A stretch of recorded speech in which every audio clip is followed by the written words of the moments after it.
Hi, I'm glad you're part of this podcast today, the Apologist Bookshelf. I'm Gary Zacharias. The Veritas Forum, I hope you've heard about them. They put on events all over the place to have speakers come into college campuses and talk about Christianity. And what they've done, which I think is really great, is a series of books called Veritalk, Veri, and then capital Talk. So they have these different Veritalk booklets, I guess you'd say, because they're fairly small.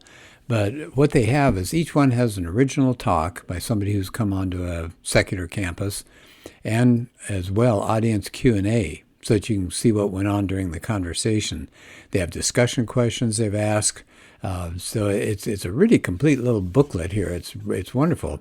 The one I have is by John Lennox. It's called Miracles. Subtitle is Belief in the Supernatural Irrational. And I hope you've heard of John Lennox, a wonderful individual. I've loved looking at his work on YouTube as he's debated people like Richard Dawkins and others. He's a professor of math at Oxford University, internationally known speaker. He's Irish, which gives him just a wonderful twinkle and background as he's talking. And he speaks on science and philosophy and religion. Author of many wonderful books. Lennox is clear. He's simple. He makes some great comparisons that we go, oh, okay, now I get it. And so I like everything that he puts out.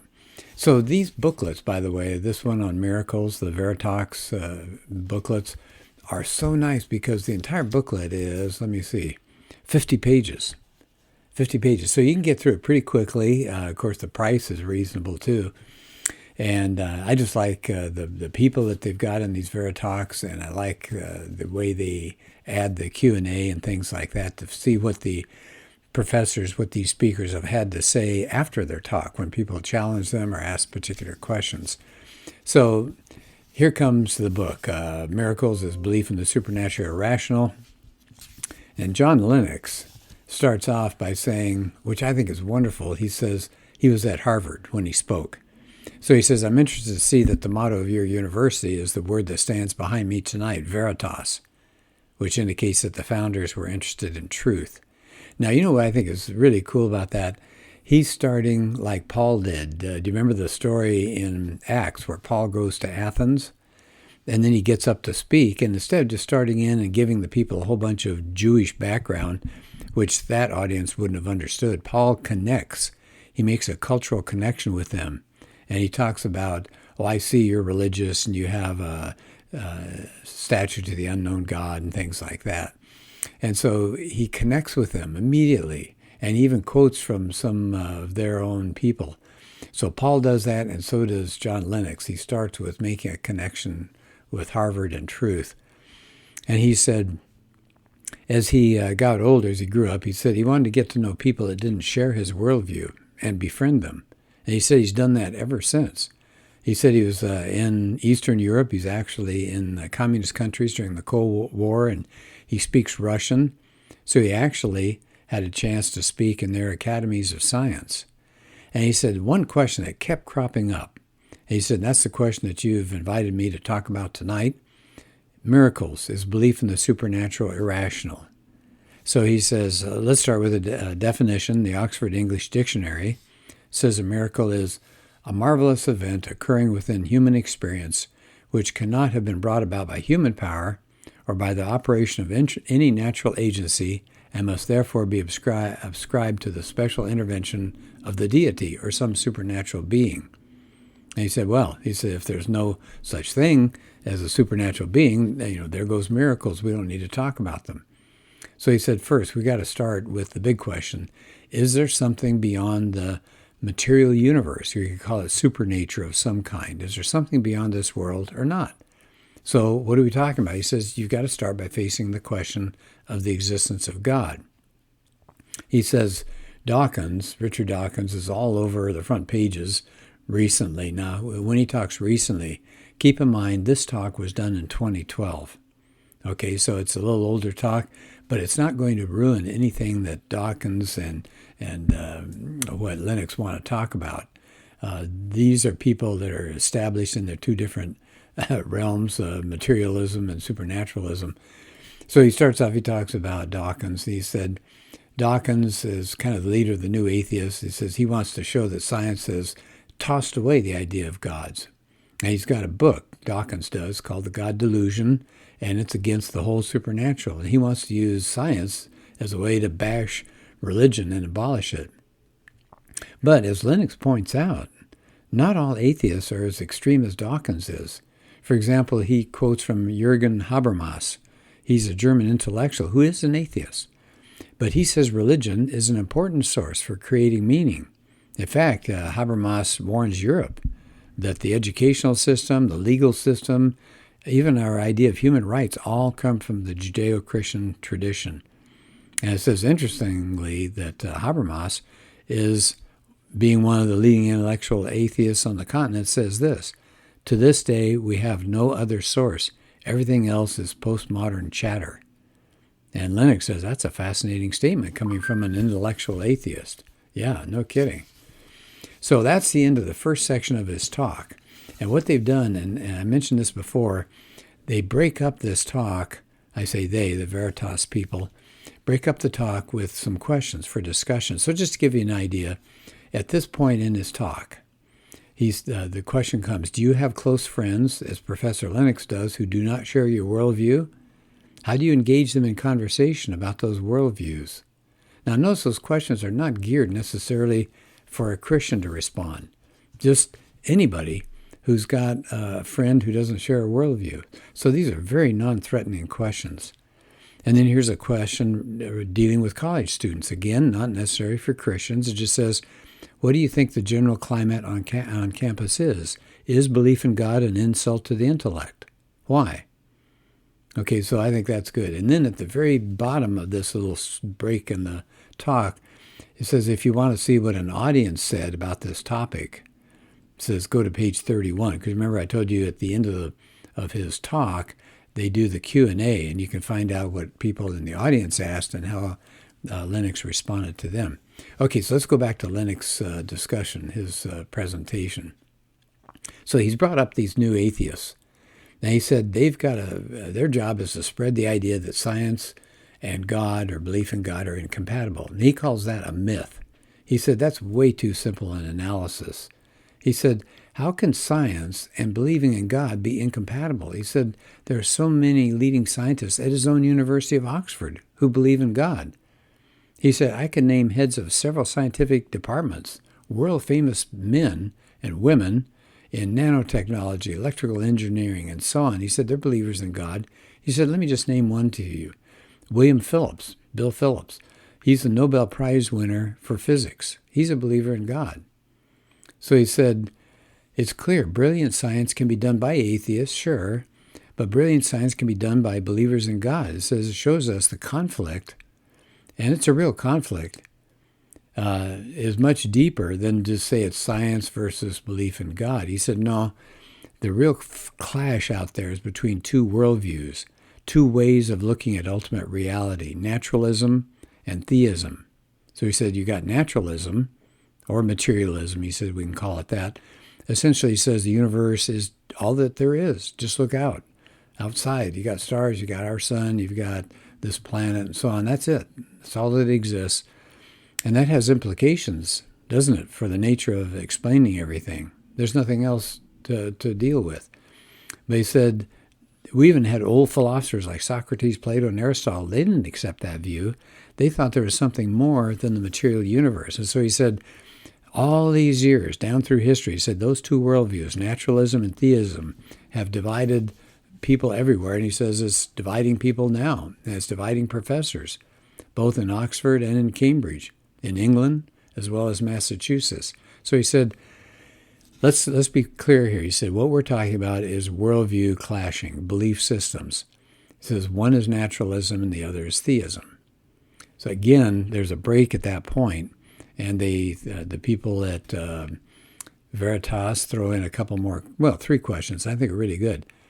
How does shifting the conflict from science/religion to naturalism/theism make a difference? Because that's what Lennox is arguing.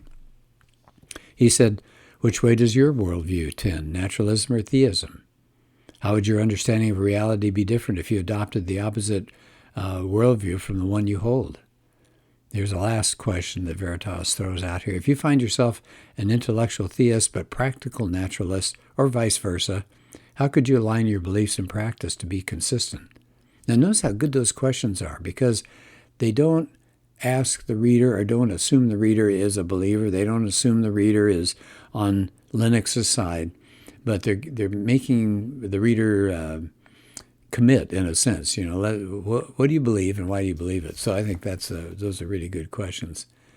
Now Lennox at this point says naturalism and theism. He said, and we're going to encounter, when we look at those two worldviews, what he calls the first confusion. And so he tells a quick story here. He says he debated Princeton professor Peter Singer in Australia recently. Now Singer is definitely an atheist. And Singer started off by saying his chief objection to religious belief was that people who had been brought up in the faith stayed with it, and that was it. They were just comfortable with it. So Lennox says to Singer, what about your parents? Were your parents atheists? And Singer said, yes, they were. So Lennox said, so you remained in the faith in which you were brought up. Oh, he said, but that wasn't a faith. Really? Lennox said, I was under the impression you believed it. So he said he really likes Peter Singer, and they got along well. He says you can see it online. That might be interesting. He said, but it's very revealing. It's the attitude that the new atheists have. See, they regard faith as a religious word, meaning you believe it, but there's no evidence. So in their view, atheism is not a faith because they think they have evidence. But he says, really, atheism is just as much a belief system as theism. Why? Well, the atheist believes this universe is it. That's the ultimate reality. The theist view is that God's the ultimate reality. So Lennox very clearly says, what's the burning question? What evidence is there for the veritas, or the truth of either of them? Where's the truth? Which way does science point? So he says, he has these myths here. He says, myth. Faith is not evidence-based. He says, that's a myth. He says, we got to be clear. He said, the kind of faith that new atheists are describing is what we would call blind faith. And Lennox says it is dangerous. He says, but faith, if you look up a dictionary meaning, derives from the word fides. It means trust. And he says, we usually don't trust people unless we've got evidence to do so. He says, I can't speak for other religions. He said they have to speak for themselves. But he said, let's talk Christianity. That is an evidence-based faith, not a leap in the dark kind of faith. He says, think about what John said in the Gospel of John. These things are written that you might believe that Jesus is the Christ, the Son of God, and that believing you might have life in his name. So he kind of puts it in his own words. He said, here's what John's saying. Here's the evidence. I've selected it in order for it to provide a basis for your trust, for your confidence, for your faith. And so Lennox says, I'm going to come back to this in a minute, but he said, I want to address a particular question. Which way does science point? Where's the evidence lie that there's no God or that there is a God? And he said, I claim that science points toward God. He said the atheist says it points the other way, but he said, I'm going to call as witness, first of all, the history of science. So here comes another myth. He says, there's a myth that faith and science are historical enemies. He said, he quotes C.S. Lewis at this point, men became scientific because they expected law in nature, and they expected law in nature because they believed in a lawgiver. Right? Does that make sense? Modern science came out of Christianity, not because of Christianity. Christianity provided the foundation for modern science because they believed God was rational. He created a rational world, and then you could go out and you could explore it, and you could find all sorts of rational laws of nature, for example. And that's what C.S. Lewis said. One more time, this is so crucial. Here's what he said. Men became scientific because they expected law in nature, and they expected law in nature because they believed in a lawgiver. And so Lennox says, think about the great pioneers of science, Galileo, Kepler, Newton, Clerk Maxwell, Babbage. He said they were all believers in God.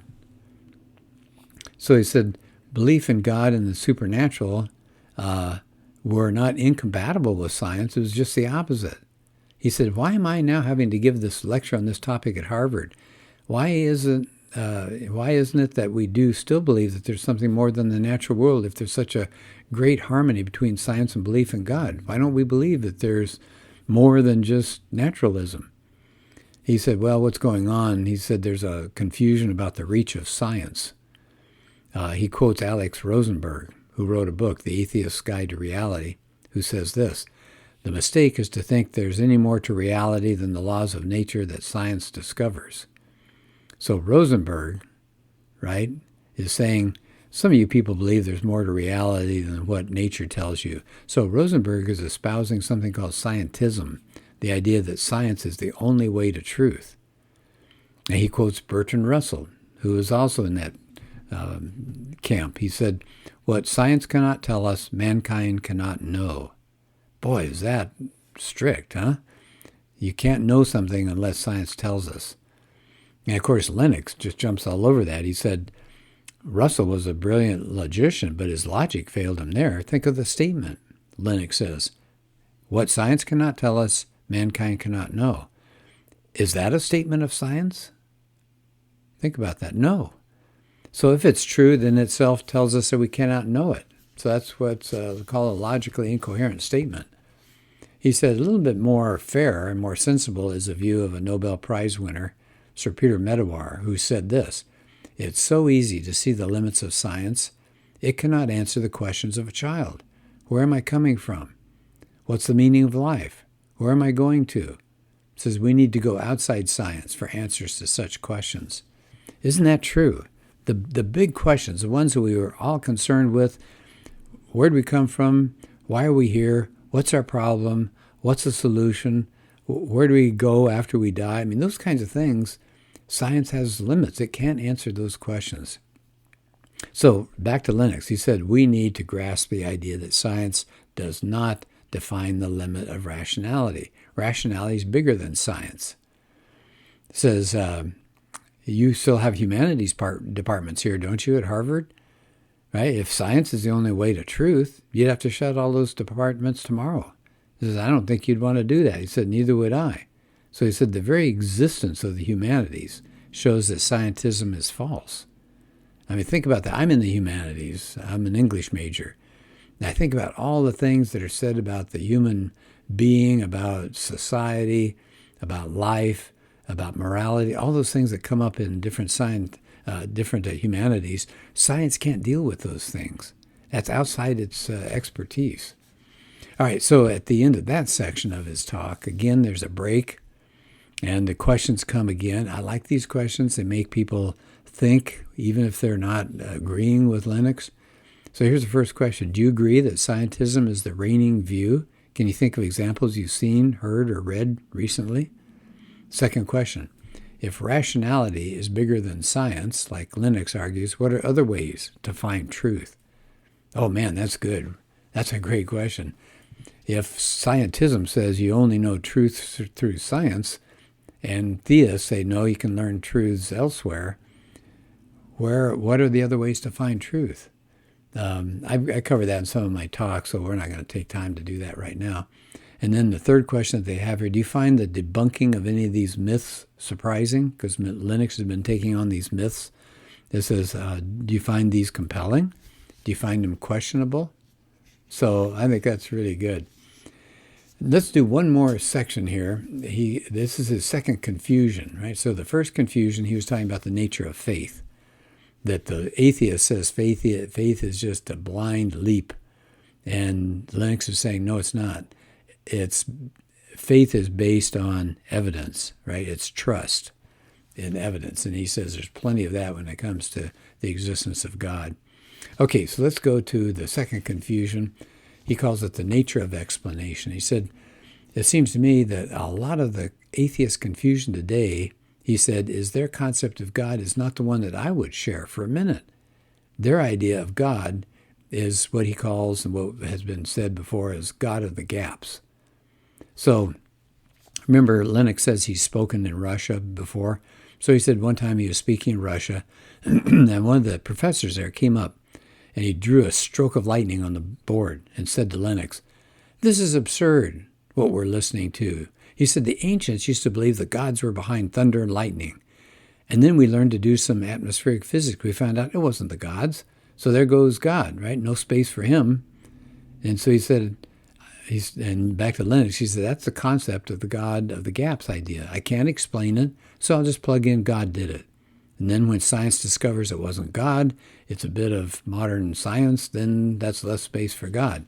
He said, what if you don't believe in a God like that? He said, I don't. My God is not a God of the gaps. He's the God of the whole show, both of the bits we don't know and the bits that we do know. As an example, he uses Isaac Newton.